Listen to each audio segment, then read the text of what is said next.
Hi, everyone. Thanks for joining us. We're just going to give it 20 seconds or so while everyone joins the event. Thank you.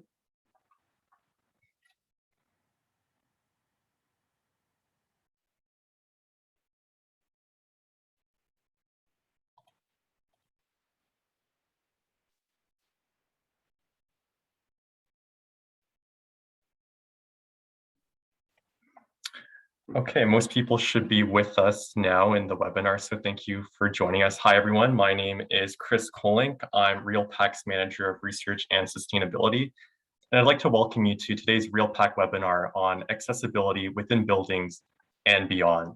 We do have live closed captioning available for this webinar, so if you're not seeing it, to enable it, just click the live transcript button towards the bottom right of your screen, and then click Show Subtitle. There will also be a separate link which will drop into the chat that you can view the transcript as well. While our live closed caption will do their best to capture what is being said, please note that it is possible for some errors to occur. A recording and transcript of the webinar will also be made publicly available after the event. So I would like to first begin our event by recognizing the First Nations, Métis, and Inuit peoples of Canada as traditional stewards and caretakers of the land. We acknowledge that REALPAC's office in Toronto is covered by Treaty 13, signed with the Mississaugas of the Credit. It is located on the traditional territory of the Anishinaabe, Chippewa, Haudenosaunee, and Wendat peoples, and is now home to many diverse First Nations, Inuit, and Métis peoples as part of an intricate nationhood that reaches across Turtle Island. As we all know, yesterday was also the first National Day for Truth and Reconciliation in Canada, which honors the lost children and survivors of Canada's residential schools system, their families and communities. Public commemoration of the tragic and painful history and ongoing impacts of residential schools is a vital component of the reconciliation process. At this time of truth and reconciliation, we welcome the opportunity to together build new understandings and new relationships, ask for guidance in all we do, and commit to working toward creating a just and inclusive society. So let's jump into today's conversation. The UN Convention on the Rights of Persons with Disabilities describes persons with disabilities as those who have long-term physical, mental, intellectual, or sensory impairments, which, in interaction with various barriers, may hinder their full and effective participation in society on an equal basis with others. According to Statistics Canada, roughly 1 in 5 Canadians have a disability. Further, according to a Conference Board of Canada report, 57% of Canadians with physical disabilities who are currently unemployed believe they'd be able to work if workplaces were made more accessible. They also state that by 2030, real spending by people with disabilities is anticipated to grow at 3 times the rate of the overall population. This will represent 21% of the total consumer market, or a whopping $316 billion annually.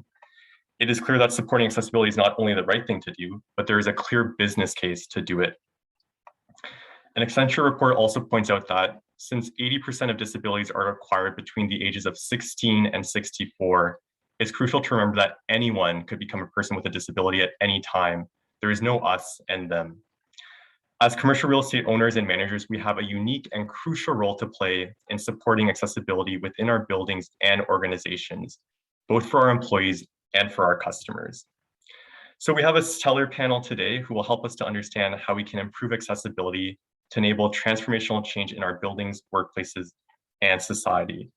Joining us are Kevin Ng, Acting Director, Accessibility Certification at the Rick Hansen Foundation. He leads the Rick Hansen Foundation Accessibility Certification Program, including the RHFAC Technical Materials, RHFAC Training, the Accessibility Professional Network, and its conference. We have Mirab Evan Har, National Manager of Wellness and Healthy Buildings at QuadReal Property Group. She oversees tenant and resident engagement in wellness and sustainability, Fitwell certification, and accessibility in the built environment for QuadReal's Canadian portfolio. And from Pedesting, we have co-founders Nabil Ramji and Aaron Shilliday. Nabil has a background in commerce and asset management and has a pragmatic eye for the ongoing business of real estate management. Nabil uses a power wheelchair to move through the built environment, and as such, he's developed a unique appreciation of architecture as both a connector and barrier for people as they move through cities into and out of buildings.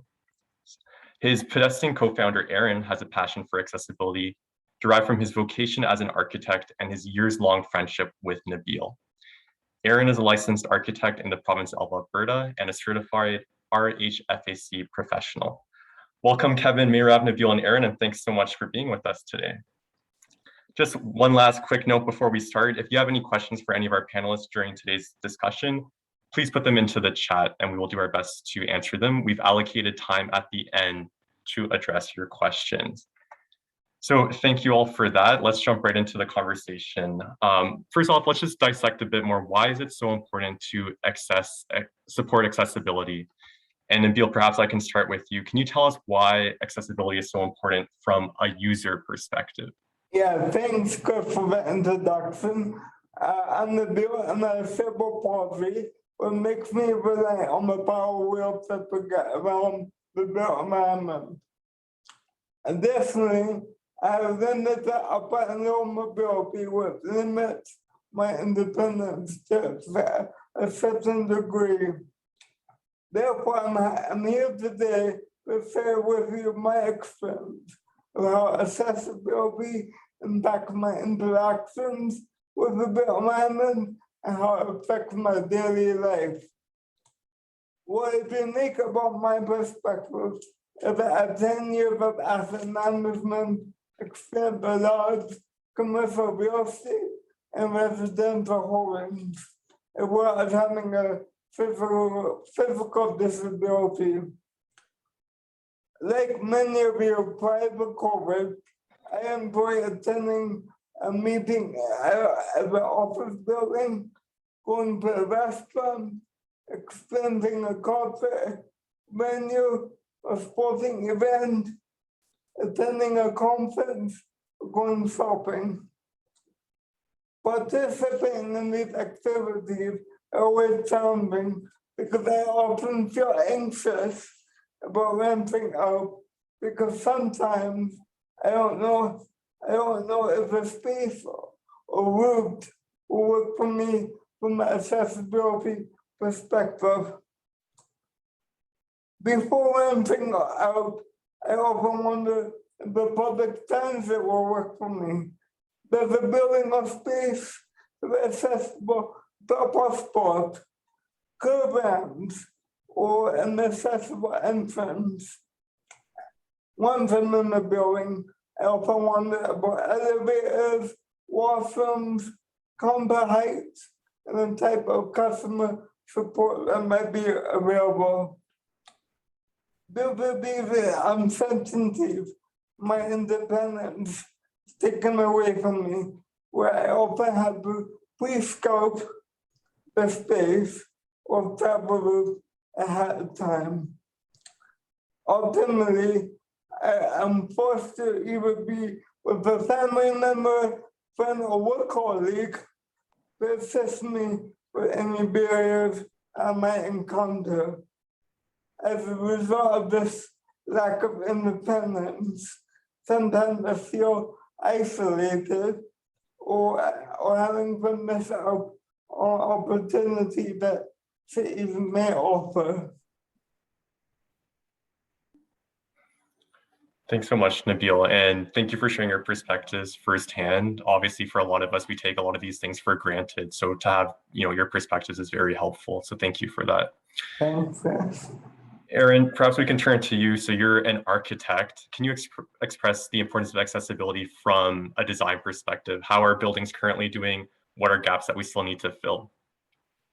Sure, thanks. And, I've been with Nabil when we're going to an event and there's a barrier.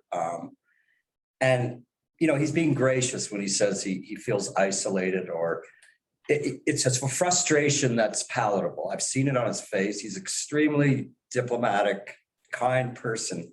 I'm the one that actually feels the anger. And I think most of us would.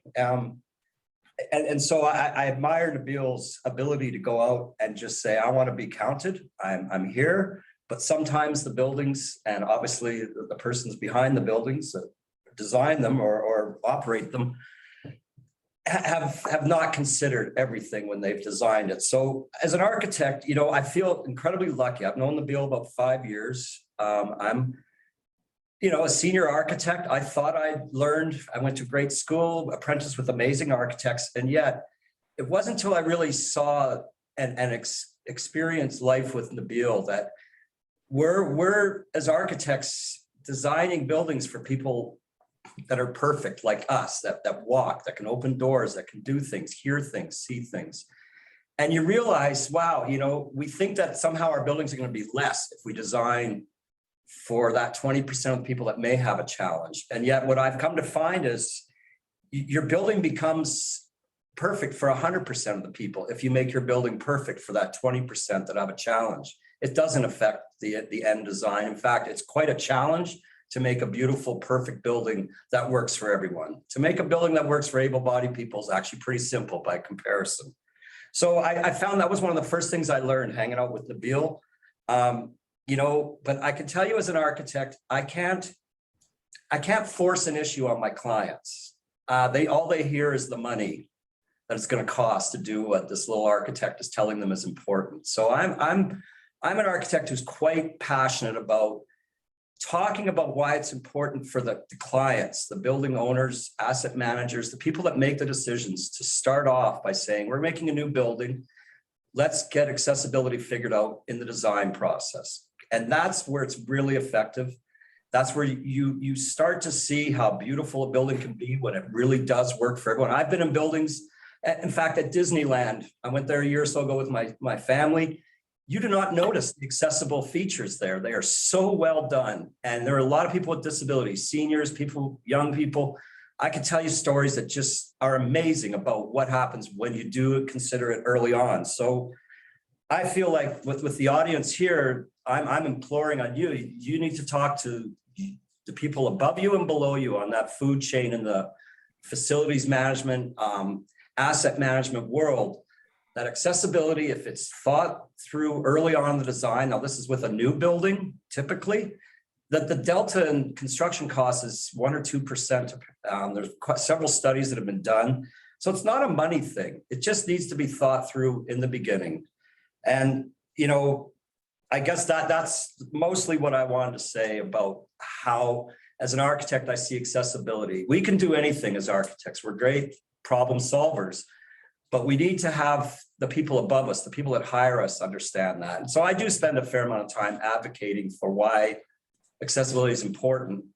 And so that to me is probably the very first goal that we need to achieve as people interested in accessibility. Let's get it to be from the top down instead of the bottom up, you know, is where I'd like to see it go.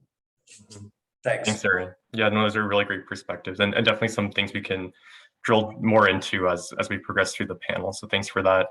Mirav, I want to go to you now. So you're with a commercial real estate company, QuadReal. Can you tell us why QuadReal has decided to support accessibility? Thank you. Hi, everyone. I'm so pleased to be here. I think it is, to be honest, we're a 5-year company and celebrating our roots.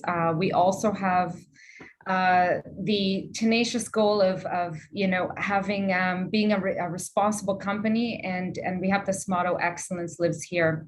And from being a responsible company, there are pillars that are integrated into everything we do: integrity, collaboration, performance, innovation, and responsibility. So what does that mean? It means that you're never at perfect, and there's always a need to explore, identify, and evaluate, and then, kind of see where you are. And we've identified that we didn't know much about accessibility in our portfolio. And so the first step was to really pursue our work with the Rick Hansen Foundation certification program with Kevin and his folks, to kind of understand where we are, where our universe, where do we fit our buildings. That we know we follow code, but what does that mean? We all know that code is at one place, but really, how much of universal design do we integrate into our existing stock?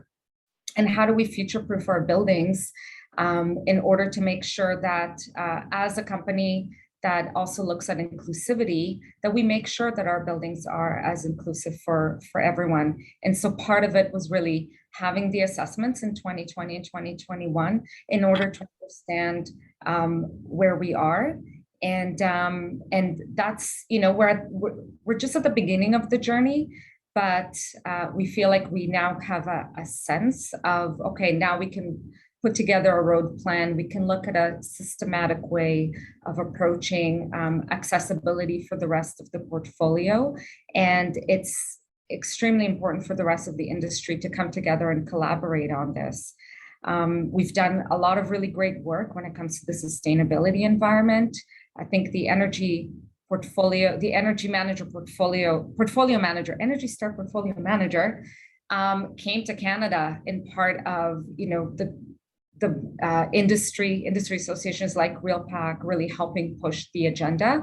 And so let's make this our agenda. And so, yeah, it's we're at the beginning, but, you know, we've had a taste of working with Rick Hansen, and we just think that it's important that there's lots of opportunities to build from there.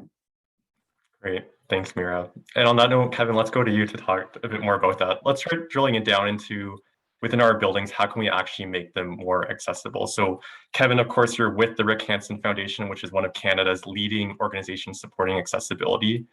And for buildings specifically, your organization has the Rick Hansen Foundation Accessibility Certification and the newer Buildings Without Barriers Challenge. Can you tell us a bit more about those two programs, and just generally, what are some considerations building owners and managers should be making to make their buildings more accessible? Yeah, for sure. Thanks, Chris. Hi, everyone. So just want to talk a little bit about the Rick Hansen Foundation Accessibility Certification Program, in short, RHFAC.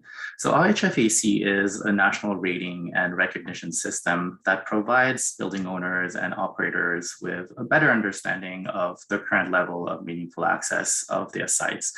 So this is done via a scorecard that the building owners and managers will receive, but also a summary of key areas for them to improve at their site. So the RHFAC provides provides a standardized rating system that measures the level of meaningful access, and that goes beyond code. And also it's based on looking at the holistic user experience of people with varying disabilities, so affecting their mobility, vision, and hearing. So the program also trains people like architects and designers, people in the design industry, people like Erin, for example, who is an RHFAC professional. So we train and qualify professionals to conduct those ratings. So these professionals are also the only ones that are allowed to complete an RHFAC rating. And they use our RHFAC rating survey and methodology to collect data about the site, accessibility, to look at the accessibility features of the building, looking at it from the typical journey and user experience for the site. So starting from, how a professional would approach a site visit, they'll be looking at it from the perspective of the user, starting from looking at how the user would get to the site, how do they approach the site? Are there accessible parkings provided? If you do, are there accessible routes from that accessible parking leading to the building? So very often what we find is that you can have an accessible parking, but if you don't have a complete route from point A to point B, if there's no curb ramp or no accessible route between those two features, then the space is not accessible. Are your building entrances easy to identify? Can a user navigate through the building in and out? Because very often we think about entering the building, but not necessarily about how do people exit the building as well too in emergency cases. So an example of this, or one of the features that professionals look at that is often overlooked or not necessarily thought about is, does your building provide visual fire alarms for people who are hard of hearing or for people who are deaf, so that they can be notified of an emergency. So things like that, making sure that all the facilities and amenities, like looking at the whole journey. So building code tells you how to design things, but how do we connect the dots between those different features as well too? So this is basically looking at the holistic point of view of how a user would approach the site, navigate through the site, but also going in and out of the building. So these are some of the critical features that a professional would look at, and we offer that for training and for architects and designers. So depending on how you score on the rating survey, so we have 2 levels of certification. We have the RHF Accessibility Certified and RHF Accessibility Certified Gold. So this is based on your rating score and also whether you meet some certification prerequisite.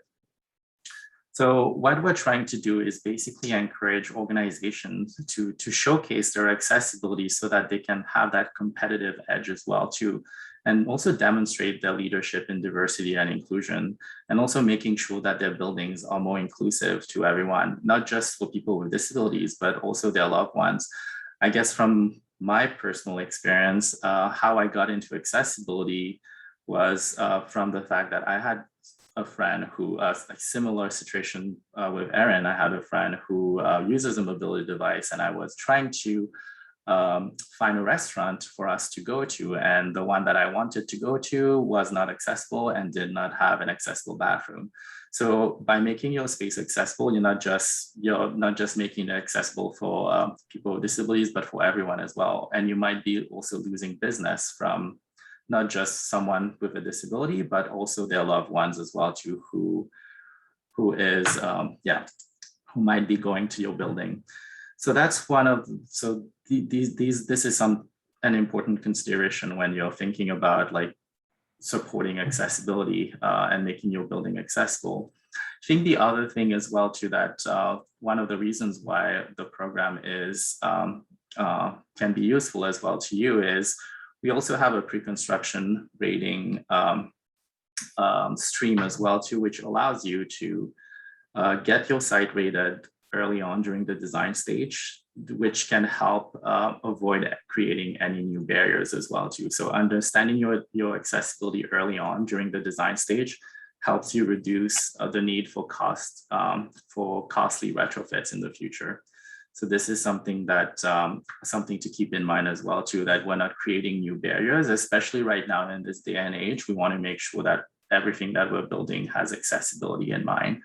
So that's where the program can also help, because we do have a pretty comprehensive rating tool that allows you to go through basically the built environment, like how would the user approach the building.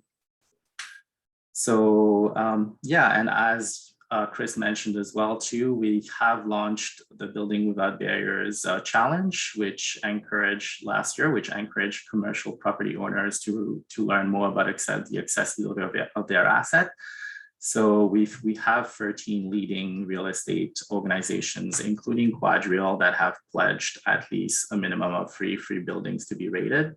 And we've had an amazing turnout with 61 sites registered for this challenge. And the winners of the challenge will be announced very soon in the coming weeks at the BOMEX 2021 conference.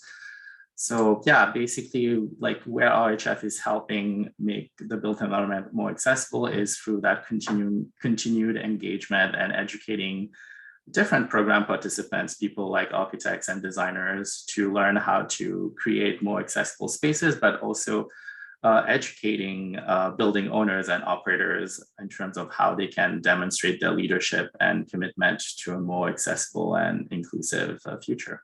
So yeah, thank you. Awesome. Thanks so much, Kevin. That's great and very powerful. Thank you. So, and you mentioned QuadReal is one of the participants in these programs. So I'm going to pivot back to you, Mayrav. You know, QuadReal participates in the RHFAC program and the Buildings Without Barriers Challenge. So again, as a commercial real estate company, and as you said, it's a journey that we're all going through, but can you tell us a bit more about the process that QuadReal has taken on to kind of be part of these programs and also make your portfolio more accessible? What was your process like, and were there any challenges that you had to overcome? Sure. Yeah, firstly, I just want to, what Kevin just mentioned in terms of their certification, what I find was such a pleasant surprise is that when you sign up for an RHFAC to begin the certification process, you get to know the RHF professional, many of which are people with disabilities as well. And it's more of a learning process. I think sometimes in this industry, we're just so used to certification programs. It feels like you're cramming for a horrible exam. Like it's nerve-wracking. There's consultants involved. It's a huge thing. And with this process, there was no pressure. Like there's hardly any upfront work for the property teams, which is that's quite a big deal these days, actually, because the property teams, QuadReals, as well as I'm sure the others in the industry, are really focused on making the places where we live, work, and shop safe due to the pandemic, making sure that tenants feel comfortable, the occupants feel comfortable. So there's a lot of work on property teams to begin with, and so going through the process was actually a really pleasant surprise because of what we've been conditioned to, but also because then you have this wonderful learning experience of participated on a tour, and when we've chatted about this, and every time I chat about this, I say you can't unsee things because it's a very personal experience, and I think that I would say a similar sort of infectious kind of passion builds up in those who also joined the tours with the RHF professional, because part of the process is kind of saying hello, providing the RHF professional or RHFAC professional with a bit of the lay of the land in a building, and then they go on and do the audit, and you get a scorecard, as Kevin mentioned. But I think it's on a personal level, it has really affected a lot of us at QuadReal who always want to think about the next and the better way. And all of a sudden you're there looking at things from a different perspective, and you can't help it. You kind of go back to different places around and just kind of in your mind points to different areas of improvement. But just to go back to the process, so we did enlist about 19 buildings, 2020 and 2021.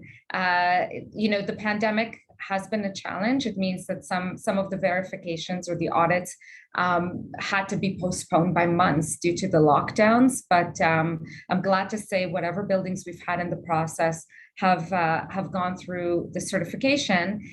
Some of our buildings, residential, mostly office with the shopping center.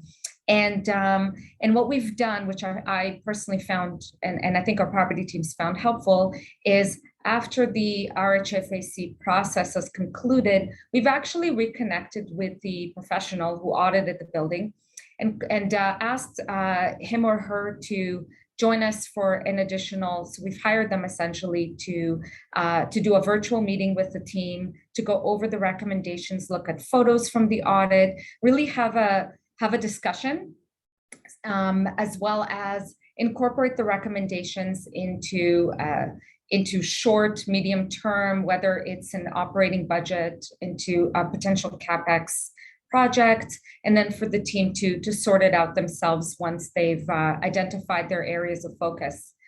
The second part of this engagement with the RHF professional has been to do an on-site tour with select members of the property teams. And that's really with that focus on, okay, which projects are we interested in? So for example, one of our properties is looking at adding electrical vehicle stations. And so, why not add some that are also incorporated into an accessibility stall, repainting some of the parking lots. Those are just some recommendations that have come down. We had another property that engaged the professional in order to do a very detailed audit of all washrooms in 2 towers in order to identify, how accessible are they?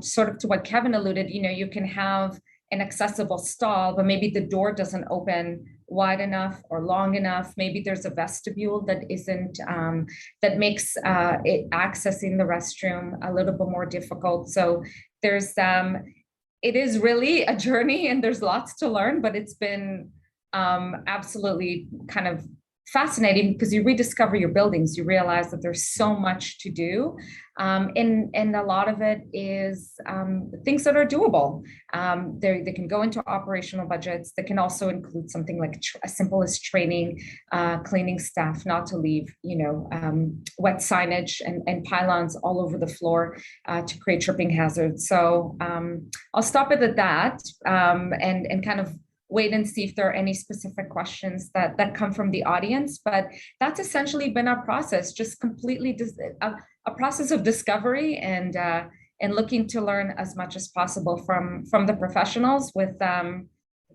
just an open mind to see where we can make a difference. Mm-hmm. That's amazing. And as you're going through those examples, Mira, these are things I'm like, oh, wow, how come I've never considered that? And a lot of us. And I'm glad to hear that your process has been very positive as well. So I'm going to go back to our pedestrian team, Nabil and Aaron. So we've talked about accessibility within buildings, but another important component of accessibility is navigation and how you get from building to building or through cities. So can you tell us a little bit more about pedestrian, because that's what you're focused on, and the importance of navigation? Tell us what you're doing and why that element is so important. Sure.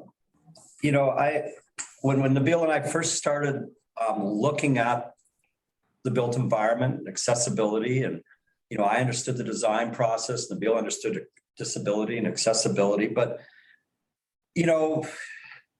as I mentioned earlier, I can't just make my clients understand this all the time. I try, certainly, but what we thought was, it's more important to understand the city. The city can't be changed quickly or easily, but to understand the built environment from an accessibility point of view may unlock that anxiety that's felt by people with disabilities. They might say, you know what, now I know how I can get from A to B. I'm going to do it. I'm going to that job interview. I'm going to get that education. We felt like this, we can't fix the built environment necessarily, the two of us, or, it can't be fixed quickly, but there's still all these people that are feeling isolated. So we felt navigation, helping people get around, understand how to get around, feel confident when they leave their house, they're going to be able to get to that place and not get turned back. Because I think that only happens a few times before you start to stop going out. You start feeling it's just not worth it. I don't need this. So Pedestrian is a navigation app. You can use it on your phone. You can use it at home before you leave. And it's fairly complex, so I can't go into every aspect of it, but we are trying to help the user understand the built environment and find accessible routes. And that's done in a variety of ways. In the first place, the user, we don't see this as an app just for people with disabilities. And I'll get into that in a minute, but the user would start by creating a profile. So in Nabil's case, it involves that he uses a power wheelchair. It even gets down to the turning radius and the weight, things like that. But he uses a wheelchair. There might be somebody with a walker or somebody who has vision loss and they use a cane, or anyone really is a pedestrian. This is an app for pedestrians to find routes through our cities and our buildings. So the first departure Nabil and I realized was Google has a little feature on its app that it'll be wheelchair icon that you can click on. And what it does is it tells you how much longer it'll take you to get from A to B, not necessarily how to get there. You're still going to probably encounter a barrier. And the other thing you realize about Google, I'm sure we've all used Google or Apple Maps to drive around. It is a vehicular app. They collect their data using vehicles and satellites, but by and large, it's collected from the street, and everything is about the street because it's about the car. And by golly, Nabil's a pedestrian, and I won't go into that conversation, but it took me a while to convince him he's a pedestrian, that he uses the same pedestrian space as I use. I'm a bike guy, I ride a bike. Bikes are considered vehicles. I'm not allowed on the sidewalk. Nabil's technically not allowed in the bike lane. He has to use the sidewalk. So it's critical for our app to understand the pedestrian environment. Google does not have the ability to do that. They've never even tried, in my mind. And the other thing that I'm not trying to diss Google, believe me, but pedestrian is trying to do what Google doesn't. So we concentrate on the pedestrian space, and we concentrate on accessibility, accessible routes, barriers to accessibility, and aids, meaning ramps, elevators, good drop-off zones are critical. And we also go indoors, which Google does not do. Google is strictly an outdoor app. And the indoor environment's challenging. You're no longer connected to the internet like you are outdoors. So that's a challenge to know where you are. But we've come up with a way through AI to look at the CAD files. Sometimes we use LiDAR to scan a space if there are no CAD drawings available. And the profile then that the user has identified what their abilities are or aren't, that app can then start to show them the route that they can use to get from A to B, whether it's outdoors or indoors. And it's starting to show us, first of all, it's removing some of that frustration that I know Nabil feels even before he leaves his house, but it's also starting to, do a little pre-Rick Hansen analysis that you can start to see where the barriers and where the problems are. When we talk to our clients about the data we're collecting and analyzing, we can show them, like in a shopping mall, for instance, there's a whole wing that people with disabilities are not going down. There must be a reason why. So asset managers are fascinated by this idea that we can sort of rate the pedestrian movements through their spaces and what's working and what's not. That is fantastic information for a building owner. In time, so our base maps are quite simple to begin with, and then layers of detail are added to them. And that can be bus stops, train stations, any furniture that's in the streets, lampposts, fire hydrants, anything that can be considered a barrier, or the curb ramps. All those things are there. We have different ways of gathering that data and populating our maps with it. And I guess I want to go back to this this conversation about what is a pedestrian that I found when Nabil and I started talking about it. I started to realize, we are as a society not doing ourselves any favor by being so labeling, saying Nabil has a disability, Aaron doesn't. We're all pedestrians is the way Nabil and I started. And let's start there and end there. We all have a right and a desire to get from A to B, to partake, to be counted. And I've often said when we've had some intense conversations with municipalities or business owners, how many Nabils are out there? I know one who's amazing.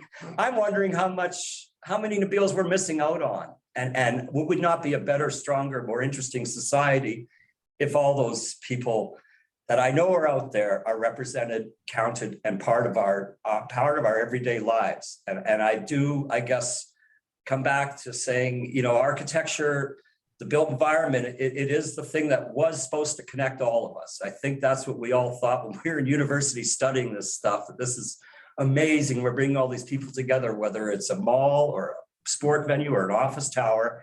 And yet you realize some of the decisions we make as designers and owners and asset managers create barriers, and it's not a connector, it's actually a divider. So I look at architecture and what we're doing with pedestrian as being a way to say, there is no distinction between how or why Nabil needs to go from A to B. He should just be able to, like I do.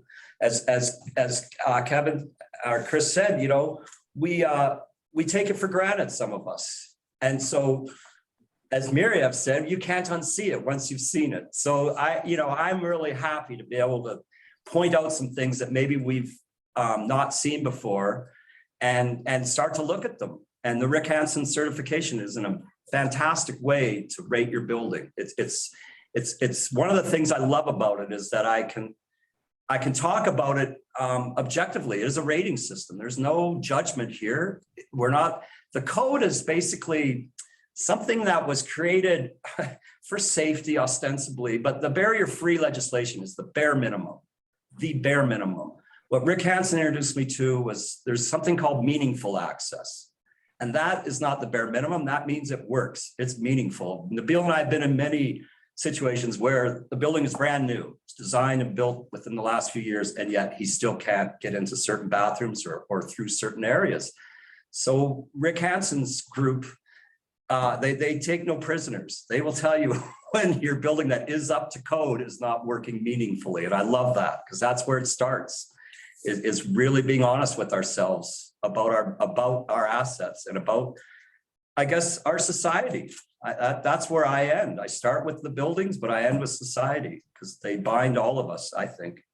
Mm-hmm. So, and I'd just like to add a bit upon what Mayor was saying earlier from the asset management perspective, possessing of the opportunity not only identify the barriers, but help to prioritize what accessibility improvements should be made based on how people are using the space. And so, for instance, when I went to university, I had to travel 20 minutes across campus to use the only universal accessible washroom I was aware of, and at times really inconvenient. And so, as the university or student body was using pedestrian, it can help provide feedback to continue to inform, management or building owners as they develop their capital or operating budgets for the year. Mm-hmm. Yeah, no, that's such a great point. And even, yeah, the university experience, buildings are everywhere, communities are everywhere. So kind of improving that pedestrian experience, the planning, as you said, Nabil, is so important. Thanks for that. So we just have about 20 minutes left. Obviously, the title of our webinar is Accessibility Within Buildings and Beyond. So let's go into the beyond before we go to Q&A. So specifically within organizations, what can we do to support accessibility, not just physically? So Mira, I'm going to pivot back to you as our commercial real estate panelist. Obviously, you talked about what your QuadReal is doing for their building portfolio, but can you tell us how QuadReal is supporting accessibility within the organization itself? Sure. I think it started with the AODA has really been instrumental, but in understanding the obligations related to the AODA, which is the Accessibility for Ontarians with Disabilities Act, and we've heard other legislation is coming down. We've implemented a Canada-wide approach to ensure consistency. So that means all of our websites have been audited in order to ensure best practice and website accessibility requirements. We've also launched accessibility training mandated to all QuadReal employees, beginning with our executives. We have short videos as well, which are great, just best practice. So anyone can watch within the company, best practice in the built environment, with websites communicating anything from font size, customer service, how do you engage with someone who is, for example, hard of hearing, or so there's different ways. So basically looking at four pillars, which is communication, accessibility in the built environment, our HR and employment, as well as information and communication. And if I said that twice, then customer experience. But it makes it exciting because it's a continuous conversation.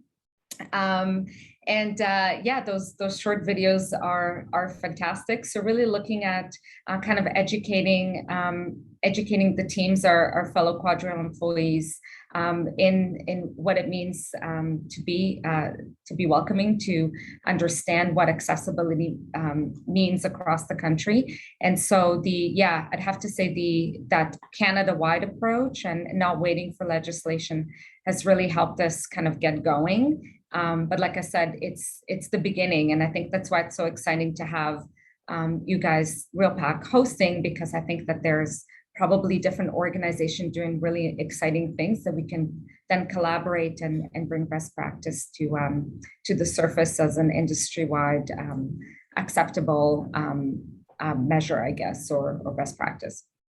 Thank you. Kevin, maybe I could go to you next. Going beyond buildings, Rick Hansen Foundation, you do a lot of work outside of the building space. For this event, you gave us recommendations on how we can make it more accessible. What else can we do to support beyond buildings? Yeah, exactly. I think it's very exciting, the work that Mira has been doing. Like, she was listing all the training that they're providing to their staff as well too. And I think this is something that is often overlooked and we don't necessarily think about, because very often we think about the built environment like we're fixing, like designing and making changes to it, but it can be something as easy as if staff is not trained properly, they might create barriers to the built environment by installing a new sign that gets in the way or obstructing the path of travel of someone. So I think that's why it's also important to have training for your staff as well too, so that they can understand how they can create barriers as well at the same time. And also, especially during the pandemic as well, too, with all the different organizations have had to make adjustments and make changes to how they conduct business. And these are things that they need to also think about when they are making changes to like their built environment. In this case, I know we're talking about beyond the built environment, but there are policies and procedures in place that they need to think about, like, especially when it comes to like, is this going to create a new barrier? Like an example of this would be the plexiglass that you see very often, like more often now these days. So this can, like, for someone who's hard of hearing, that will be very challenging for them to hear, because on top of the mask, you have a plexiglass right now. So, and that line of communication. So making sure that you have other options as well too, in terms of communicating with someone when this is the case.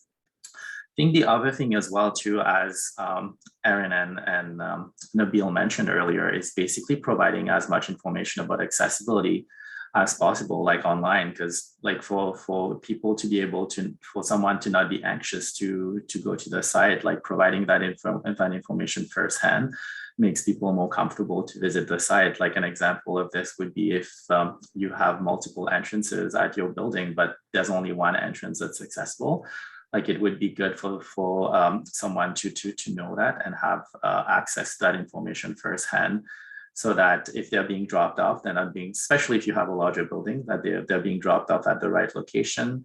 I think that's also where like a tool, an app like Pedestin can help as well too. Like it provides you with like information about the building before you're even there, right?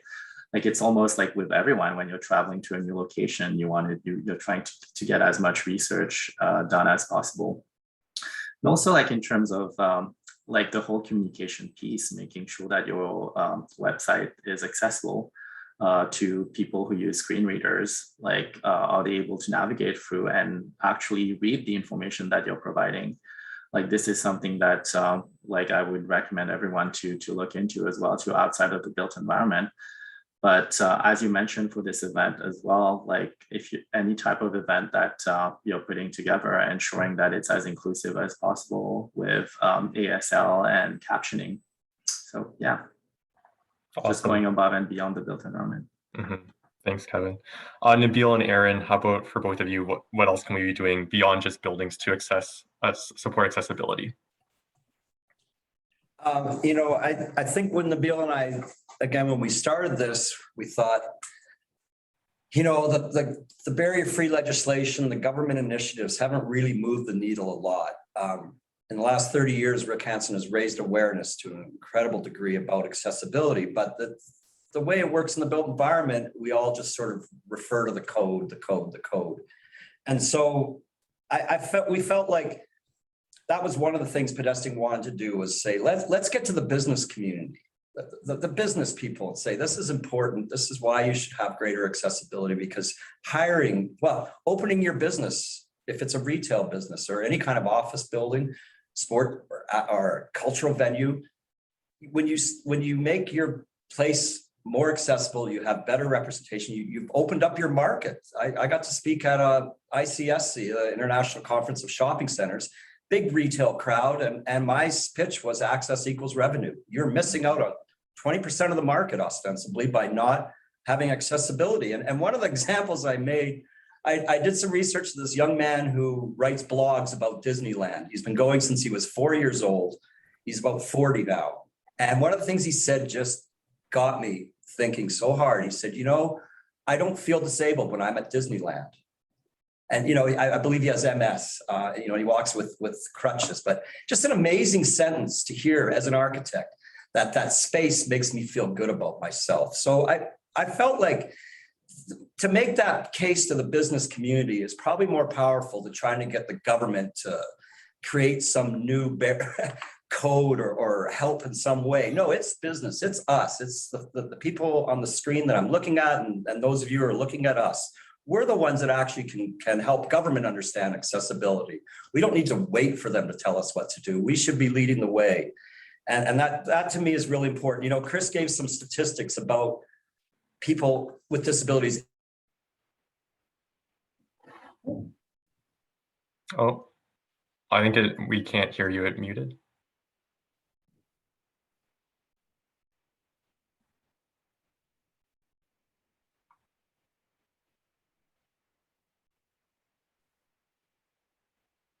I might be having some technical difficulties, but please proceed. Sorry about that.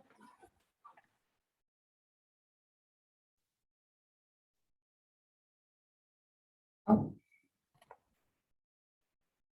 Sorry, I can hear Mayrav, I guess just the best. yeah, I couldn't hear them either, Chris. Okay. They need to Okay. log in. Yeah, I think they're Gonna logging back rejoin. in again. Yeah. Okay. Of course, I'm like, oh, their connection is failing, but we're continuing. So we'll get back to them shortly, hopefully. As we wait for them to return, let's go to the audience Q&A. So we talked about a lot about the code, but let's go to the second question that we have. Kevin and Mayrav, is there a poster child building or a few in Canada that are regarding as the best current examples for accessibility and universal design principles? Who are the stars? Yeah, I guess I can go ahead. I think that's what the Rick Hansen Foundation Accessibility Certification Program is also trying to do, is basically like trying to recognize those buildings and those facilities that are doing great, like by getting a rating and showcasing their level of accessibility. So basically right now we have, like I mentioned earlier, we have 2 levels. So if you go on our the RHFAC registry right now, we provide organizations have the ability to list their site publicly if they are certified. So we have, I would say, approximately around 20 to 30 sites that have listed publicly and that have achieved an RHFAC Gold certification right now. So these are the ones I would take a look at those buildings and see what they provide in terms of, like, you'll have access to their scorecard and also a little bit of information about what the building is about. But yeah, so I would recommend people to go take a look at this and also like see what the lessons learned are as well. I know that with the program right now, what we want to achieve is basically anything that's built, that's newly built, we want it to be built to a gold level. Like we don't want anything like below that as well too. That's one thing that we are seeing more often in RFPs as well too, with different organizations like really committing to building to gold, to the highest level of accessibility. Not to like anything less. So yeah. Thank you. Nabil and Aaron, we have you back. Thank you. Do you want to just continue your thought? Aaron, you were talking about the awesome Disneyland example. Yeah, well, that was one great example from a young man named Brandon, I believe. But I guess hiring people with disabilities to me is critical. And Pedesting is a tool to help people with disabilities feel comfortable going out, getting that education, going to that job interview, partaking, and then being seen. I think that's what makes the runway long for the people behind them, that there's a role model or someone they can see just like them out and about doing their thing. And so one thing I wanted to mention about this is, you know, we've done quite a bit of research about people in the workplace. And it's fascinating that you realize, you know, some of the stats are people with disabilities, their sick leave is less. Their retention is much longer. And Nabil has told me, you know, the accommodations that TD and other employers have made for me, do you think I was going to ever leave that job? I felt so good there that, you know, almost like the Disneyland example, they made me feel happy about being there. And so, but what I've noticed is there's this innovation component to people with disabilities that I don't think is spoken about enough. They're very modest, or at least the ones I know. And just almost everything they do requires some thought, some creativity, a different way of looking at a same thing that we look at because of their disability. They're just innately more innovative. And I, as a businessman, love the idea that people around me might be thinking more innovatively about a solution to a problem. That's an amazing employee, I think, to have. So that's probably the most important thing we can do beyond the built environment as business people is I guess, you know, if you think about it, if 20% of society has a disability, then 20% of my business, I should look around my office and see that same representation. And that's, you know, right now I'm lucky there's me and Nabil. So 50% of our company has a disability. We're really rolling. So Nabs, over to you. No, there's not much else at the side. Once you hire an individual with a disability, it's just important to have a two-way conversation with that person, because they will become the organization's best advocate for how the organization can improve from an inclusion and accessibility perspective. So I would encourage managers or team members to have those conversations. I know previously in my past work experience, my work colleagues were very apprehensive and asking me questions, but because I'm a more outgoing person, I told them time over time, don't be afraid to ask me questions or have a conversation, because a more inclusive environment brings more diverse perspectives. That's kind of what I want to say on that front. Amazing, thank you. We're already out of time. There's so much more to talk about, but that was great. Before we wrap up, any final remarks from any of our panelists on accessibility? I would just, as a REALPAC member, I would just like to say that, again, I've been so inspired by some of the work that we've been doing as an industry when it comes to sustainability. I really think we can get together and create a way to really push ourselves and share some learnings, share some best practices. I think the RHFAC program really enables companies to get a foothold and understand where they're going. But without that collaboration as an industry, going back to what Aaron has said, we can't just keep waiting for the government to come down with the what to do's, because it never looks good and it's always late. Sorry, but it's true. No, agreed. No, it is a partnership, it's a collaboration, and I'm just glad that today could be a part of that conversation to see broader industry action. So thank you all so much. So we've reached the end of our allocated time for today. I hope that for each of us, we take this opportunity to reflect, learn, and be the impetus for change, given what we have all heard today. Thank you so much to each of our panelists, Kevin, Mayrav, Nabil, and Aaron, for joining us today, and so candidly sharing your insights and experiences on how commercial real estate can continue to improve and enable accessibility in our buildings, workplaces, and wider society. Thank you also to all of our participants who've tuned in today. If you have any questions or feedback for us, please send us an email at webinar@realpac.ca. And as I said at the start, a recording and transcript of the webinar will be made publicly available soon. So with that, have a great afternoon and weekend all. We look forward to seeing you at the next time, and there's lots of work ahead of us, but we can do this together. So we'll leave it there. Thanks so much. Thanks to our panelists. Thanks, everyone. Thank you. Everyone, bye. Bye.